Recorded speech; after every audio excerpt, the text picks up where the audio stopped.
ओम शांति। 5 जनवरी साकार मुरली। मीठे बच्चे, तुम्हारे मुख से कभी भी हे ईश्वर, हे बाबा शब्द नहीं निकलना चाहिए। यह तो भक्ति मार्ग की प्रैक्टिस है। प्रश्न, तुम बच्चे सफेद ड्रेस पसंद क्यों करते हो? यह किस बात का प्रतीक है? उत्तर, अभी तुम इस पुरानी दुनिया से जीते जी मर चुके हो, इसलिए तुम्हें सफेद ड्रेस पसंद है। यह सफेद ड्रेस मौत को सिद्ध करता है। जब कोई मरता है तो उस पर भी सफेद कपड़ा डालते हैं। तुम बच्चे भी अभी मरजीवा बने हो। ओम शांति। रूहानी बाप बैठ बच्चों को समझाते हैं। रूहानी अक्षर न कहा, सिर्फ बाप कहे तो भी ठीक है। बाप बैठ बच्चों को समझाते हैं। सब अपने को भाई भाई तो कहते ही हैं, तो बाप बैठ समझाते हैं बच्चों को। सभी को तो नहीं समझाते होंगे। सब अपने को भाई भाई कहते ही हैं। गीता में लिखा हुआ है, भगवान उवाच। अब भगवान उवाच किसके प्रति? भगवान के हैं सब बच्चे।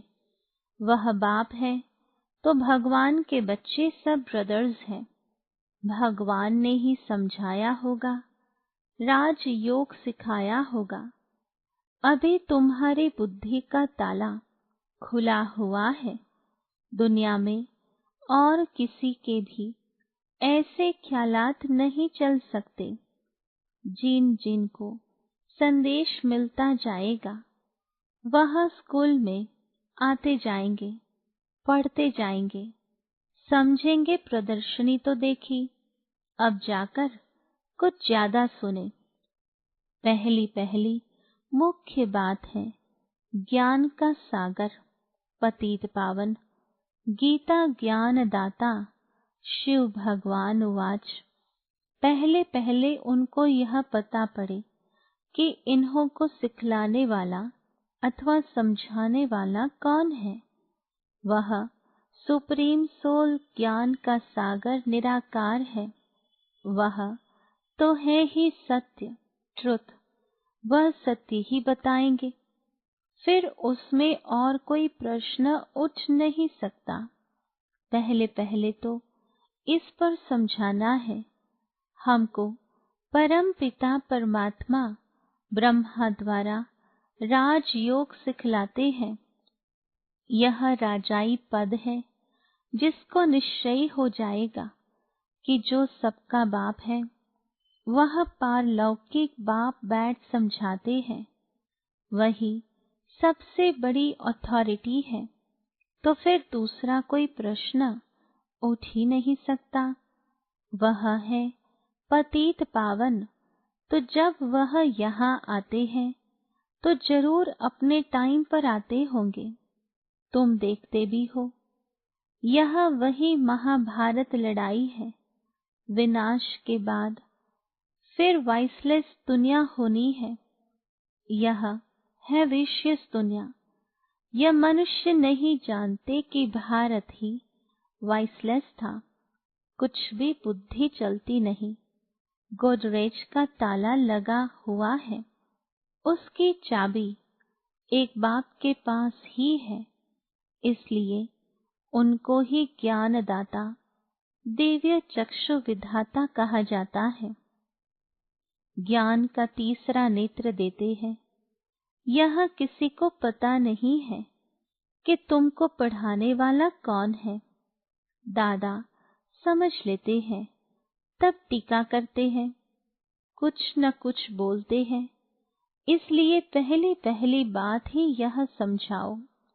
इसमें लिखा हुआ भी है, शिव भगवान उवाच। वह तो है ही ट्रुथ। बाप समझाते हैं, मैं पतित पावन शिव हूँ। मैं परम धाम से आया हूँ इन शालीग्रामों को पढ़ाने। बाप है ही नॉलेजफुल। सृष्टि के आदि मध्य अंत का राज समझाते हैं। यह शिक्षा अभी तुमको ही बेहद के बाप से मिल रही है। वही सृष्टि के रचयिता है, पतित सृष्टि को पावन बनाने वाले हैं। बुलाते भी हैं, हे पतित पावन आओ, तो पहले पहले उसका ही परिचय देना है। उस परम पिता परमात्मा के साथ आपका क्या संबंध है? वह है ही सत्य।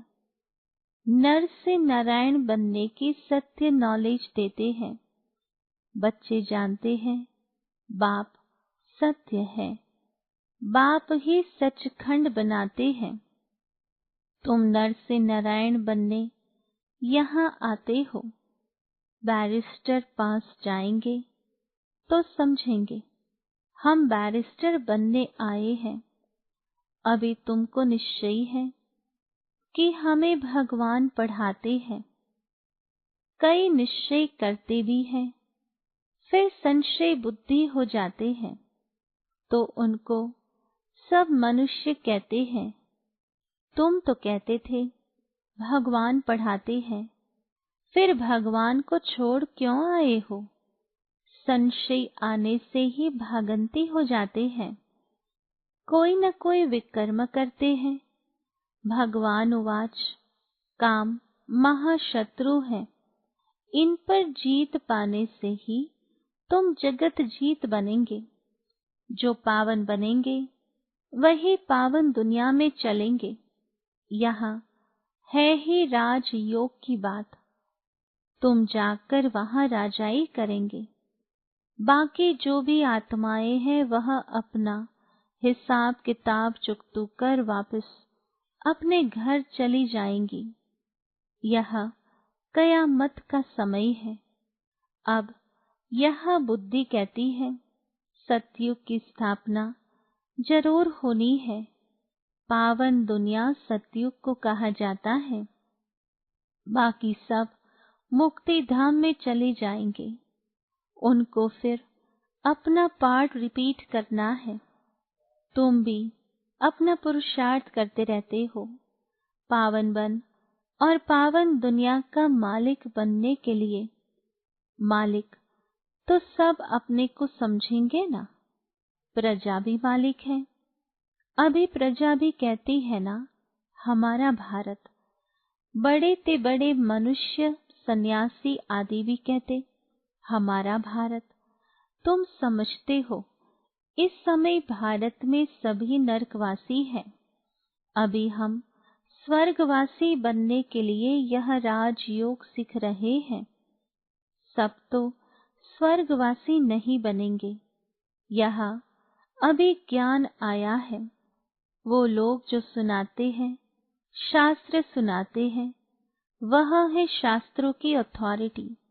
बाप कहते हैं यह भक्ति मार्ग के वेद शास्त्र आदि सब पढ़ने से सीढ़ी नीचे उतरते जाते हैं।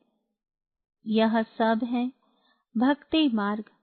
बाप कहते हैं जब भक्ति मार्ग पूरा होगा तभी मैं आऊंगा। मुझे ही आकर सब भक्तों को भक्ति का फल देना है।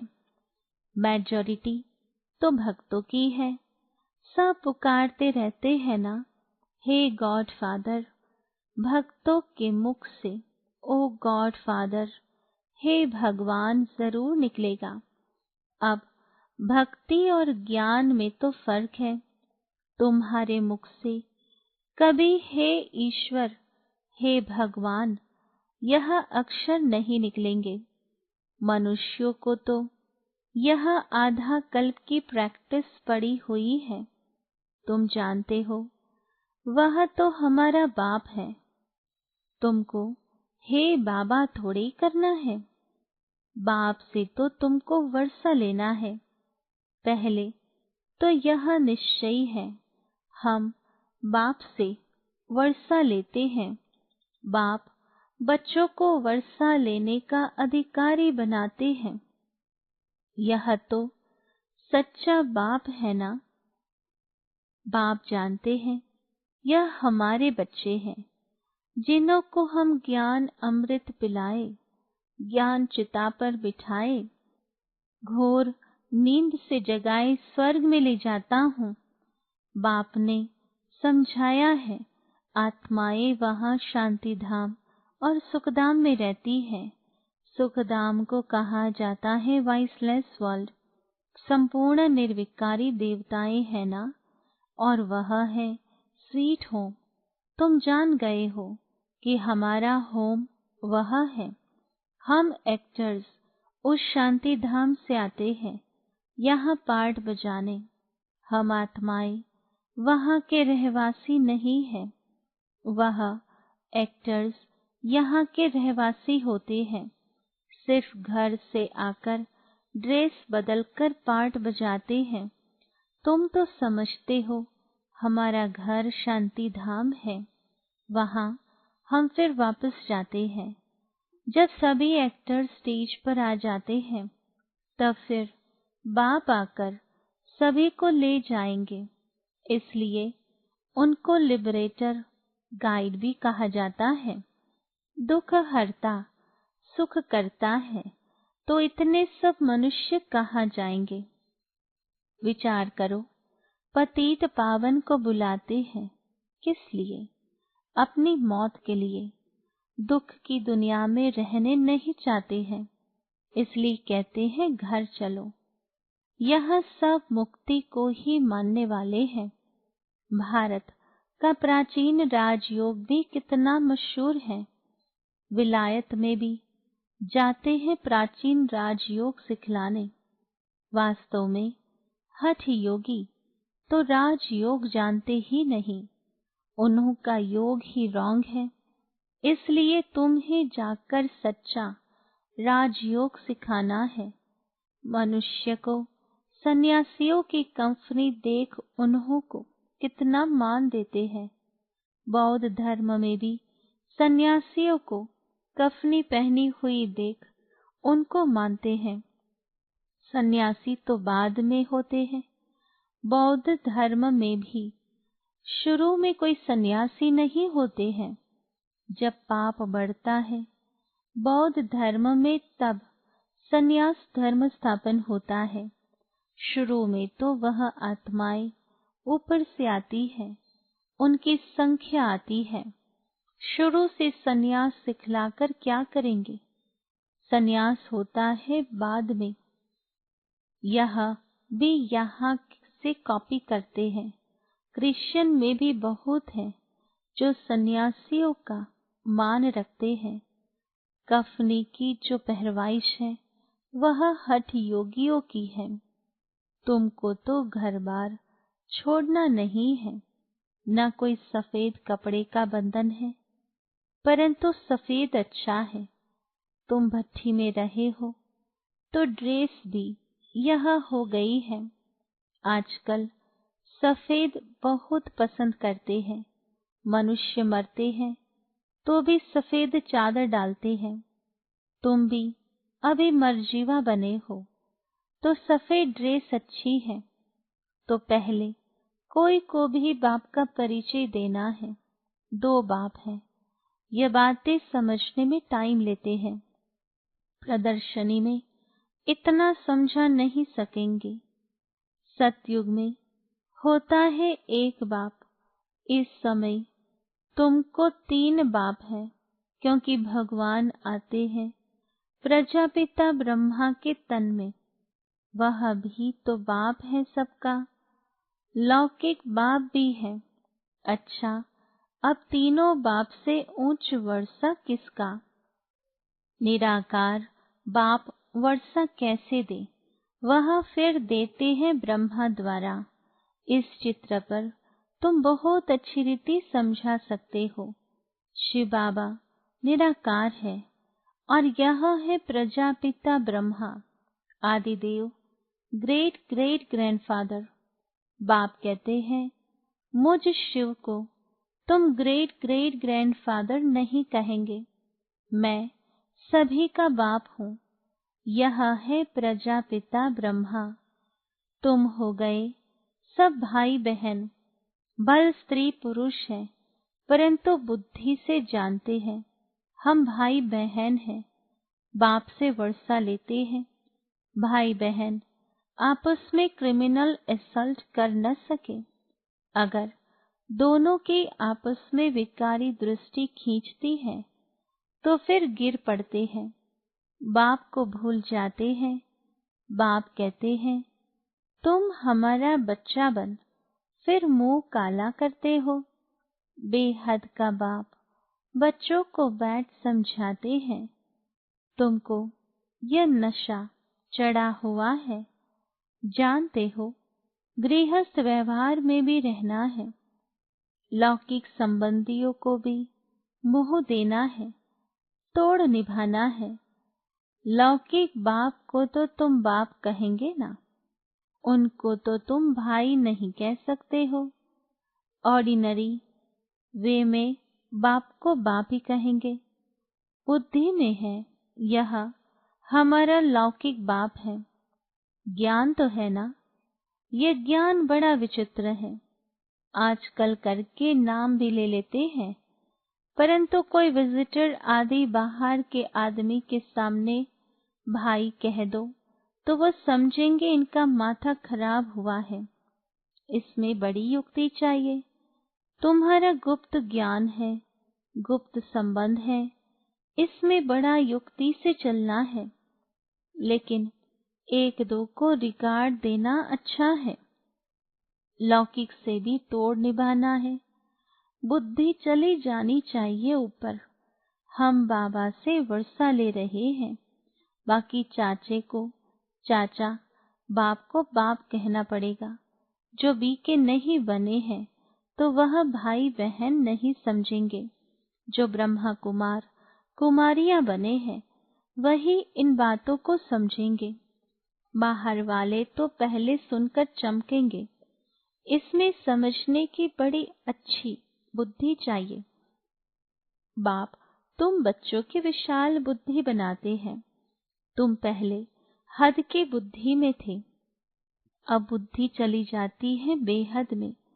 हमारा वह बेहद का बाप है। यह सब हमारे भाई बहन है। बाकी संबंध में तो बहू को बहू, सासू को सासू ही कहेंगे, बहन थोड़े कहेंगे। आते तो दोनों हैं। घर में रहते भी बड़ी युक्ति से चलना होगा। लोक संग्रह को भी देखना पड़ता है, नहीं तो वह लोग कहेंगे ये पति को भाई, सासू को बहन कह देते, ये क्या सीखते हैं। ये ज्ञान की बातें तो तुम ही जानो और न जाने कोई। कहते हैं ना, तुम्हारी गति मति तुम ही जानो। अब तुम उसकी बच्चे बने हो तो तुम्हारी गति मत तुम ही जानो। बड़ा संभल कर चलना पड़ता है, कहाँ कोई मुंझे नहीं। तो प्रदर्शनी में भी तुम बच्चों को पहले पहले ये समझाना है कि हमको पढ़ाने वाला भगवान है। अब बताओ वह कौन है, निराकार शिव या श्री कृष्ण। शिव जयंती के बाद फिर आती है कृष्ण जयंती, क्योंकि बाप राजयोग सिखलाते हैं। बच्चों की बुद्धि में आया ना, जब तक शिव परमात्मा न आए शिव जयंती मना न सके। जब तक शिव आकर कृष्णपुरी स्थापन न करे तो कृष्ण जयंती भी कैसे मनाई जाए। कृष्ण का जन्म तो मनाते हैं, परंतु समझते थोड़ी है। कृष्ण प्रिंस था तो जरूर सतयुग में प्रिंस होगा ना। देवी देवताओं की राजधानी होगी। सिर्फ एक कृष्ण को तो बादशाही नहीं मिली होगी, जरूर कृष्णपुरी होगी ना। कहते भी हैं कृष्णपुरी और यह है कंसपुरी। कंसपुरी खत्म हुई फिर कृष्णपुरी स्थापन हुई ना। होती भारत में ही है, नई दुनिया में थोड़े यह कंस आदि हो सकते हैं। कंसपुरी कहा जाता है कलयुग को। यहाँ तो देखो कितने मनुष्य हैं, सतयुग में थोड़े होते हैं। देवताओं ने कोई लड़ाई नहीं की। कृष्णपुरी कहो अथवा विष्णुपुरी कहो, देवी संप्रदाय कहो। आसुरी संप्रदाय यहाँ है, बाकी न देवताओं और असुरों की लड़ाई हुई, न कौरवों पांडवों की हुई है। तुम रावण पर जीत पाते हो। बाप कहते हैं इन 5 विकारों पर जीत पहनो तो तुम जगत जीत बन जाएंगे। इसमें कोई लड़ना नहीं है। लड़ने का नाम ले तो हिंसा हो जाए। रावण पर जीत पानी है, परंतु नॉन वायलेंस से। सिर्फ बाप को याद करने से हमारे विकर्म विनाश होते हैं। लड़ाई आदि की कोई बात नहीं। बाप कहते हैं तुम तमो प्रधान बन गए हो, अब फिर तुमको सतो प्रधान बनना है। भारत का प्राचीन राजयोग मशहूर है। बाप कहते हैं मेरे साथ बुद्धि का योग लगाओ तो तुम्हारे पाप भस्म होंगे। बाप पतित पावन है तो उनसे बुद्धि योग लगाना है, तब तुम पतित से पावन बन जाएंगे। अब प्रैक्टिकल में तुम उनके साथ योग लगा रहे हो। इसमें लड़ाई की कोई बात नहीं है। जो अच्छी रीति पढ़ेंगे और बाप के साथ योग लगाएंगे वही बाप से वर्षा पाएंगे। अच्छा, मीठे मीठे सिकिलधे बच्चों प्रति माता पिता बाप दादा का याद प्यार और गुड मॉर्निंग। रूहानी बाप के रूहानी बच्चों को नमस्ते। रूहानी बच्चों की रूहानी बाप दादा को याद प्यार गुड मॉर्निंग और नमस्ते। धारणा के लिए मुख्य सार। पहली पॉइंट, भाई भाई की दृष्टि का अभ्यास करते हुए लौकिक बंधनों से तोड़ निभाना है। बड़े युक्ति से चलना है। विकारी दृष्टि बिल्कुल नहीं जानी चाहिए। कयामत के समय संपूर्ण पावन बनना है। दूसरी पॉइंट, बाप से पूरा वर्षा लेने के लिए अच्छी रीति पढ़ाई करनी है और पतित पावन बाप से योग लगाकर पावन बनना है। वरदान, कमजोर योग को फुल स्टॉप देकर अपने संपन्न स्वरूप को प्रख्यात करने वाले साक्षात्कार मूर्त भव। विस्तार है, विश्व आपके कल पहले वाले संपन्न स्वरूप पूज्य स्वरूप का स्मरण कर रही है। इसलिए अब अपने संपन्न स्वरूप को प्रैक्टिकल में प्रख्यात करो। बीती हुई कमजोरियों को फुल स्टॉप लगाओ। दृढ़ संकल्प द्वारा पुराने संस्कार स्वभाव को समाप्त करो। दूसरों की कमजोरी की नकल मत करो। अवगुण धारण करने वाली बुद्धि का नाश करो। दिव्य बुद्धि धारण करने वाली सतो प्रधान बुद्धि धारण करो, तब साक्षात्कार मूर्त बनेंगे। स्लोगन, अपने अनादि और आदि गुणों को स्मृति में रख उन्हें स्वरूप में लाओ। ओम शांति।